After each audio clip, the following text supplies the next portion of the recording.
Welcome to One Word a Day. I'm Sophie, your pilot into the universe of Chinese, and welcome to a new week. And this week, put lots of research and thoughts to it. Spend hours, just a lot of times checking out resources, references, and talking to AI, Gemini specifically. And I encourage everybody go chat.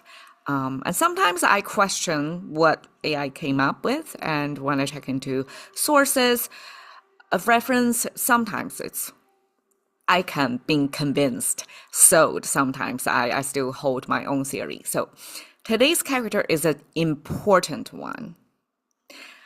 First off, we have been looking at Chinese from the perspective of its form, how it's shaped, right? We have been clustered together the lookalikes, and we have been dealing with the roofs, so to speak. This horizontal line with these two edges, and we have like a chimneyless roof, and we have a one with chimney, right? All these weeks have been dedicated to that. And now this week is kind of a continuation of that, except that now we have something puncturing through the roof. It's not something underneath, safely underneath there. So what's the thing that's puncturing it? And it's kind of essential to the civilization, to the survival of human beings. From the shape of it, it's really difficult to see. We have a similar looking character, that means clothing. And I think probably people replace, traffic jam in my brain to explain what that is. Okay, this pronounces nóng, agriculture, it means. You see Chinese for so many millenniums. Well, basically 3, 4, or 5, if we stretch it, millenniums, people have been doing agriculture, right? Only after industrial age, like a minority, like small percentage of the population working on farms. So agriculture kind of raised this civilization. And we're looking at the result of this civilization reflected in the characters that were still preserved and in use. And you see the simplified Chinese is a lot more, simple, less strokes, but it's not stable. A lot of diagonal lines.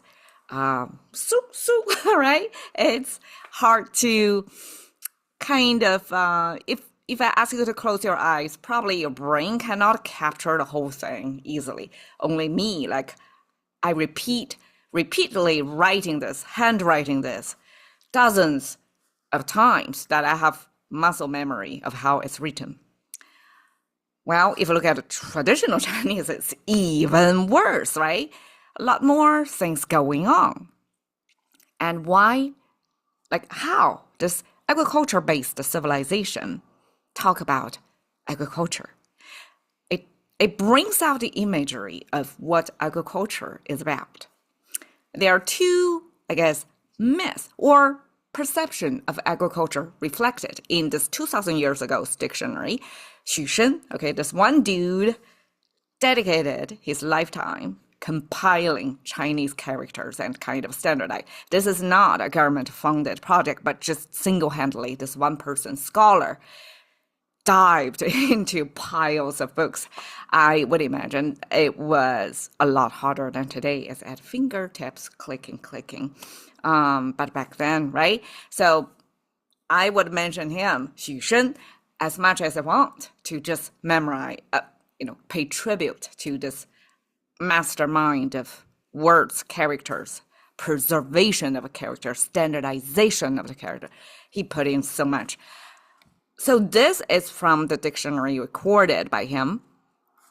And you can see this form compared with even the traditional Chinese, which is supposed to be more continuous lineage, kind of the child, if simplified, is kind of a pale child. The traditional probably is more orthodox. However, even that looks simplified than Xu seal script. Lots of curvature, sure, but lots of details that was not shown in here. So here at the bottom is Chen. It was said to be a type of soft animal, a soft body shellfish, kind of like mussels. Specifically, okay, I chatted with Bart for so long about like, what is this about? So Chen, because agriculture, I know the landscape of China, majority of the land is landlocked. And like, where do you get shells? Because ancient farming practice before we invent, I guess, bronze or, metalwork to make human-made metal pieces, sharpen edges to be the plow or things that the farmers use as farming tools. Before that was the invention, shell, sharp, and I guess cheap enough for farmers to pick up from fresh water. So this is freshwater mussels, clamshells mostly, and some could be quite big. So they were punctured those holes and attached to sticks so that farmers can kind of rake, kind of do this, right? Loosen up the soil. That was representing the farming tool, because loosen the soil was the main thing before you plant anything. So this is two. What's the top? Like, why the top changed so much? Like, the simplified, simply get rid of the top portion of it. Traditional is a totally different character that actually means zig and zagging. And GPT was saying, okay, this looks like a big piece of farmland cut into small squares. And we know farm field simply is a box with a quadrant in it that simply signify small lotted family land under central government, right? So there gotta be the unifying kind of a law-abiding land so that neighbors know which land belongs to whom. So that was a different character. However, this, now look at it, looks like 6 pieces of land. So fine, I view this as a simplification of this, because this simply is so much writing. So many more strokes to render it out. Okay, so here, basically, you see the symmetrical image here, right? This upper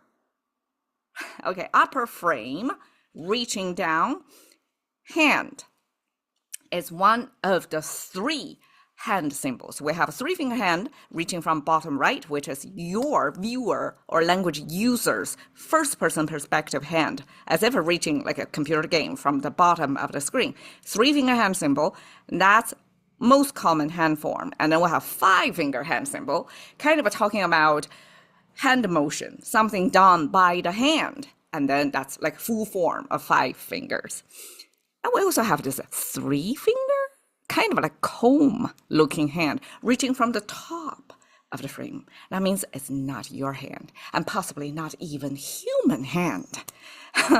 Or at least it's somebody who is in a more, I guess, higher power hand. We see that character used in the concept of learning, because learning is about handing over the knowledge base from previous generation to your generation, and that hand, simply teacher's hand or collective human wisdom hand over what was before. And so here, somebody else's hand, there will be 2 versions here.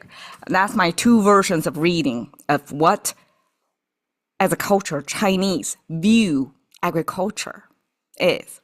One is agriculture is intellectual craft. Instead of kind of a view agriculture is something like you don't really make a lot of money in today's term. Agriculture used to be the survival, the first layer of our existence. So it was very important. And also agriculture back then probably was not as automated or, chemically high productive or protective, whatever chemistry can made in today's modern farming so standardized and kind of non-brainer. You just follow the steps. I don't even know today's farming, but it seems like we're pretty removed from the land. But ancient times, knowledge passed generation to generation, and people have to kind of figure out how to do things right. Otherwise, this is so deeply screwed. So this learning, this intellectual activity expressed by just two hands, handling, what's the middle there? That middle thing is pronounced as a 形. We don't use it in our everyday languages more.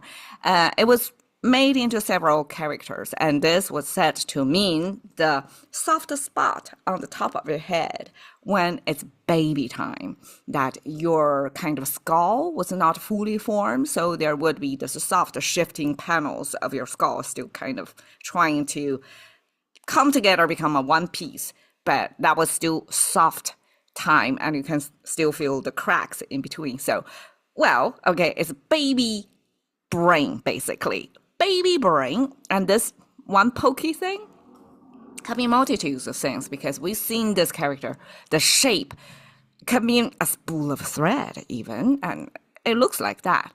And that pokey thing could be, a strand of hair of the babies. But okay, baby brain handled with care. So this careful handling represented by the top portion, plus the farming tool, which is this freshwater mussels or shells, together signify that you need to handle with care when it comes to farming. It was more involved, more challenging, more like beyond human control, right? Sometimes ancient version. So back then, farming was regarded as intellectual craft. It's a craftsmanship. Okay. The second reading would be, according to the legend, the artistry or craft of farming started from divine farmer, kind of legendary, one all-knowing, all-competent, all-benevolent farmer, kind of divine farmer figure who figured out everything and hand down. This handling was this farmer, divine farmer's hand. We call it a 神农, like godly farmer, divine farmer, that started the whole farming tradition. And I doubt it. It's simply, a culture tried to explain where things came from, and we didn't really know. So instead of saying it's a collective cumulative human knowledge generation passed down, right? Try error, eventually figure out the best optimized way, that we attributed to one fictional figure. That's divine farmer. But okay, according to the legend, right, this divine farmer handling down, and this baby brain, I would regard it as the wisdom, the knowledge of farming, handing over, and then you practice with these tools to do farming. Okay, long-winded, thank you. Examples, 农具. This is farming tools. So 具 means tools. We also have 工具. 工具 would be craftsman's tools. So 农具 specifically for farming tools. 农民 means people or the mass. 农民 simply are farmers. And 农耕 耕 means tilling, toiling, plowing. That's you do something with the soil to get it ready for farming practice. So this 耕 is kind of a heavy labor during the farming cycle. And this is the action of farming. So we have action, people, tools. All three can be paired with 农, and 农 can be used in all kinds of ways. But when you see 农, this character, it can mean agriculture, farmer, farming tools, depends on what it paired with. So here we go. 农. Thanks for your time. See you another day.